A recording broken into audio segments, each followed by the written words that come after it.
Okay, the Mesquite Citizen Journal is at the Mesquite Fine Arts Gallery today with Kathleen Burkholtz, who's going to be our little tour guide for this month's show. And it's all about student art from the Bowler and Virgin Valley Elementary Schools, the Beaver Dam Elementary School, Hughes Middle School, and the Virgin Valley High School. So Kathleen, these are quite some art objects. They're quite large. Natalie Hafen and the science project was to develop these forest tree frogs. And so the students just got their ideas coming from their instruction to design and make out of paper mache different frogs and different paintings on them. They are so cute. Really innovative, and they are quite big. They're interesting depending on the way you put them, hang them, or set them down, because they seem to have their own personality. Yeah, I'll go along with that. Well, let's go on over here to this table. Explain what these are. Well, what I know, it was a special project to, I guess, our ancestry and how we portray death, but make a celebration out of it as a Cinco de Mayo, where it's celebrating the saints of those that have passed. Okay. So, more to do with our ethics in learning different styles of artwork. Well, I see some of them say, in loving memory of Grandpa, in loving memory of Victoria Rocha. So each student then picked an individual in their life to make this statue in honor of. Is that what it was? Yeah. Okay. Very, very interesting. And a lot of them didn't get finished because the art program was just hurried. From what I understand, is they didn't have a lot of time with the kids to finish a lot of art, but okay, leaves a lot to the imagination. It really does. This is really, really a cool art show. Everybody needs to come down and see this. Well, okay, so the exhibit up here that we're just going to walk right around the gallery here and look at all the different types of artwork that the students have done.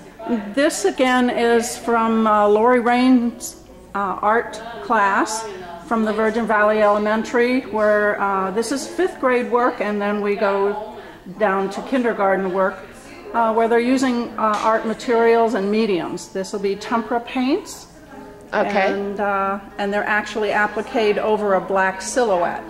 Oh, okay. Yeah, you can see a little bit of the raised effect, like right in here. Mm-hmm. Okay. Very, very cute. See, I couldn't do that. Well, with the right teacher, you will. Okay.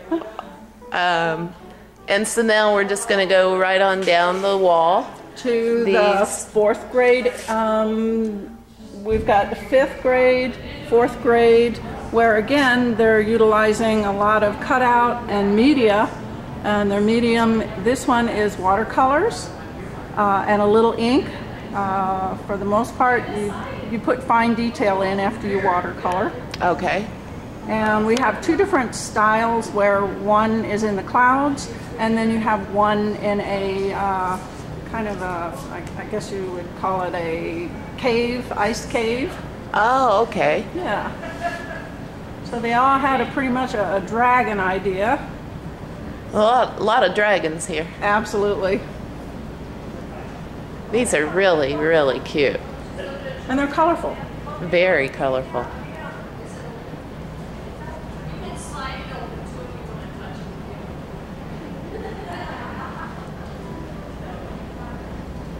Okay, and the ones down here at the bottom? You'll find that there will be some self-portraits, some ideas for quilts, and so the ones that you're seeing now are all about the quilt. And a lot of the kids made their own, they generated their own ideas and what their quilt would be and what kind of designs would be on there. Oh, I see. Okay. And this So would they be were the just fifth. given a general idea and then they were able to use their creativity and imagination from there? Correct. Okay. And these, other than looking like cactus? Cactus. They're very Okay. colorful cactus. Yes, they are. They're so cute. Again, when the art teachers get into different styles, they teach them the artist. The artist that produced this type of style of art is Giorgio O'Keeffe. And a lot of it could be dots, could be fabric, could just be the geometric designs. And Okay. they're just all very colorful. And the next one. We have first graders, again from the Virgin Valley Elementary School, again learning how to assemble. When you start teaching art to kids and you give them a few ideas and say put them together the best that you like to see them. So every one of them is a little bit different, but they all contain the same components. Oh, they do. So it's, again, the method is to give them a few simple shapes or ideas and say just put it somewhere on your canvas and let's see where you go. I need to go take that art class. Well, we have That's art about classes the- for adults and kids. That's about the level of my artistic abilities. Okay, and so we have here. The first grade is kind of meshed into the bottom half of this, where they're learning again another style of a major artist. The Starry Night was produced by Vincent van Gogh. And so in that style, they used a crayon resist, used watercolor, and then came forward with that with cutouts and appliques. Oh, I can see that. Yeah. It's great. Then our second grade had a few people that would do pastels, which is a dry media, can be considered a wet media. This could be chalk or it could be oil pastel, depending on what teachers like to use. Okay, and at the top. At the top, our third grade is again tempera I'm hungry now. It's tempera paints are identifying the dots around the outside. They are learning again border building, and their little critter inside is again just an aboriginal design that they were able to choose from. Okay.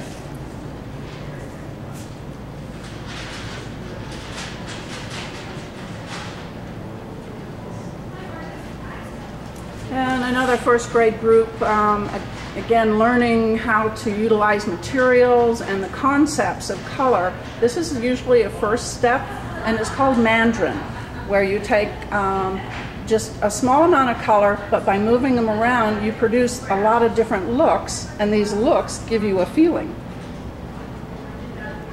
Artwork not only generates a taste in what you like, what you don't like, it also produces feelings. It can be sad, it can be happy. So a lot of the colors used are the happy colors, as I put it, and then assembling them is completely up to the artist. Okay. The silhouettes on the bottom, again, this is a kindergarten area where they're experiencing a way to texture. Also the use of water and color. This is actually a tissue paper that by adding water you can crinkle it and move it around, and it also bleeds in its colors. Oh. So they did quite well. We Yeah, have they did. self-portraits from our second graders, and watercolor comes in a marker form. Watercolor usually indicates that it could be a transparent look, so even something filled in solid will still have a see-through property. So markers are used a lot for detail. These are very cute. And you wait, once you see the kids, you can see, oh, their eyes look like them, and they're identifying with how things fit in your face. So I know when we get the kids in here, you'll find the very easily similar picture of that person. Ah, And okay. our reception is the 17th, so we hope everybody will come in and enjoy the artwork. I wish some of these were for sale. Yeah. There's a few I'd like to have. Our next up is the second grade, and again, it's all crayon on construction paper. I get the flair that it's another type of what we would see as an applique, and it's basically printmaking, where you may duplicate the same thing over and over because of its simplistic designs. Okay, I see that. Mm-hmm.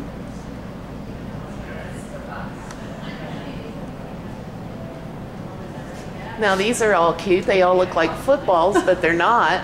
I can tell that. Actually, again, some of the cultural things that we learn in school is the artwork that's actually used in shield making, and these are presented to you as shields. And they're all done with watercolor and acrylic. Most warriors, depending on their level in their tribe, may have a certain color, may have a certain design to show the opposer if their hierarchy is there. Okay. All right, and here it looks like we actually have pottery. Absolutely. Not only do we get into visual arts in hanging, we get into visual arts for three-dimensional. You'll see this is all coiled, and none of them come apart, so they did quite well in making sure they attach themselves. You have several finishes, from a glossy glaze to a matte glaze. I like that color. Yeah, fill that one with heart candies. Oh, yes.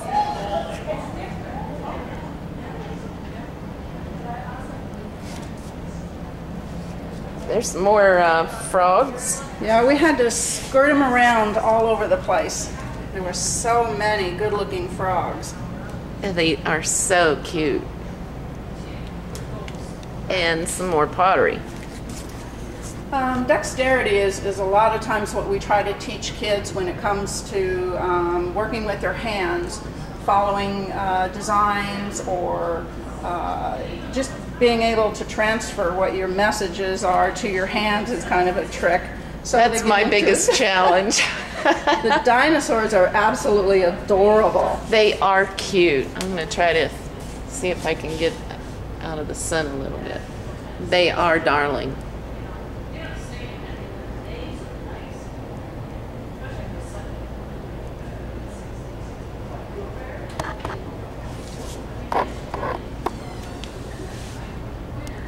Well, especially that little blue one right there. Yeah. He's got a really pretty satin finish to him. He does. So they experience a lot of things when they do pottery or anything that they work with their hands and have to duplicate something they see. It's not always easy, and mediums or medias, if it's paper or clay, sometimes gives you a little challenge. Uh-huh.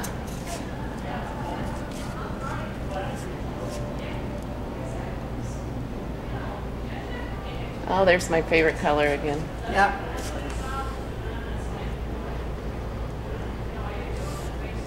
Okay. I can't believe how full the gallery is with this art show. We get several hundreds of pieces It that is. come in. There's easily several hundred here. Mm-hmm. Okay, we get into the J.L. Bowler Elementary School on this side, where again the teacher is teaching not only color combinations, but the dexterity and using simple things. Who would have thought a paper plate would have turned out to be a piece of artwork? Yeah. So these third graders had a really good idea from their teacher. Huh. Oh, these are cute. This is actually new this year. Now last year they made clay masks or paper mache. This year was strictly construction paper, and these fifth graders, looks like they had a particular tribal area that they had to touch, and using animals. They're all jaguars, and there's symbols that again are the culture of it, and presentation just made them pop. Yeah. It's really cute. I keep saying that, but they are just adorable.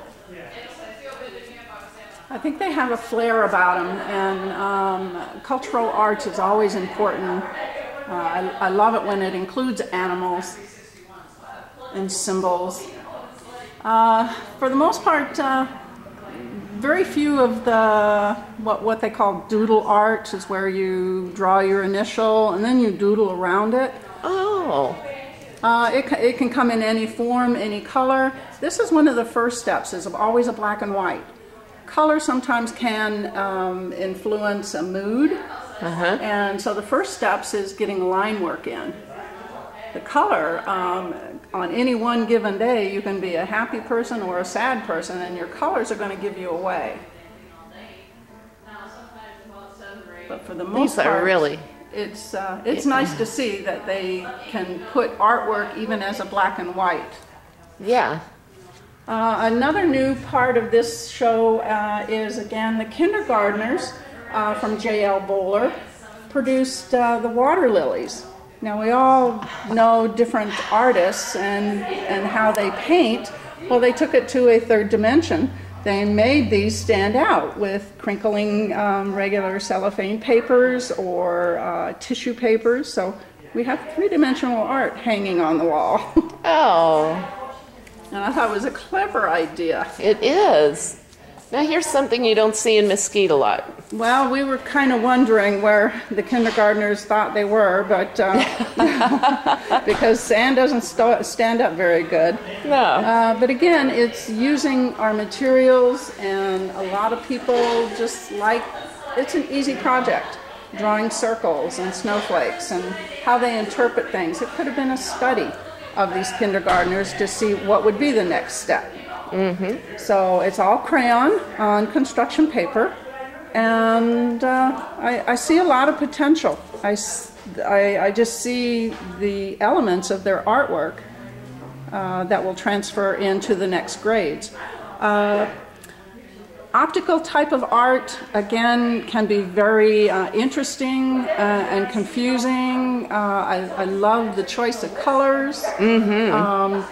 If you stare at it long enough, you can probably tell what's actually in there. Oh, I can. Yeah. For the most part, what I understand about optical art is that they were given a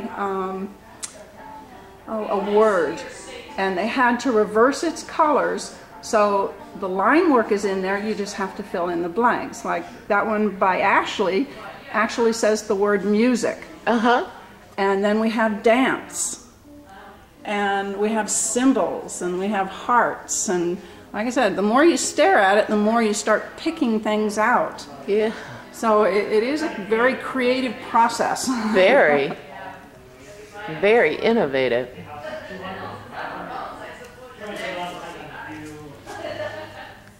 Our fifth graders still, again, are into a lot of the cultural arts. This particular one is, they call it the button robe. And robes in culture also have status. And I can see that Native Americans use it, Egyptians use it.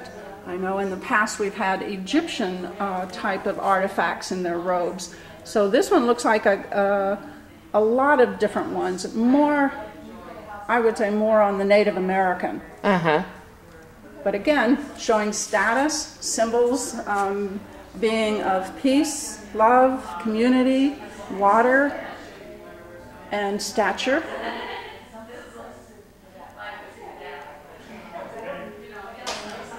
And very simply done. Very. And yet there's a lot to it. Oh, yes.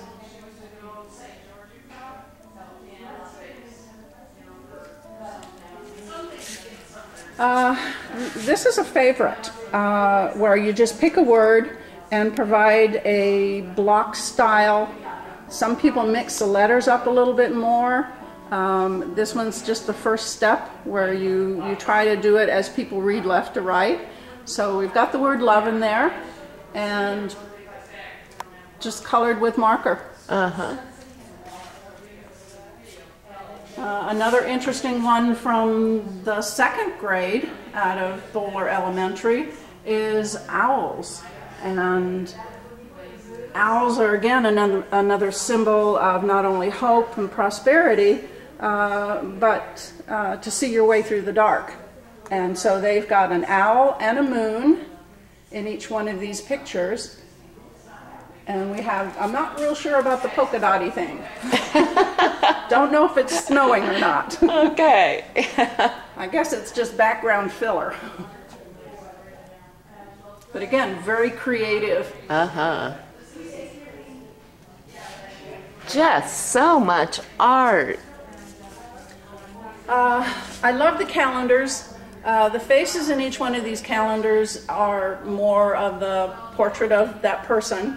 And these are developed knowing how an Inca calendar works and a sundial. If you were to set these on a sundial and position it so that you know where morning, noon, and night was, you would be able to follow the pictures that go around the outside. I see that. So they're called sundial art. Oh, me darn. Again, we get into more of totem poles, cultural identity, and this one looks like it came right off of a few of the Native American totem poles. Uh-huh. So you'll have all kinds of descriptions and pictorials. Some of this, I don't have a clue. If we had a symbol book here, we could probably pick each one of these symbols because the Mayans used a lot of pictures to depict things, and these are all off the Mayan chart. Their colors are elaborate. They've always been fun to see. This could be modern day petroglyph. Could be, absolutely.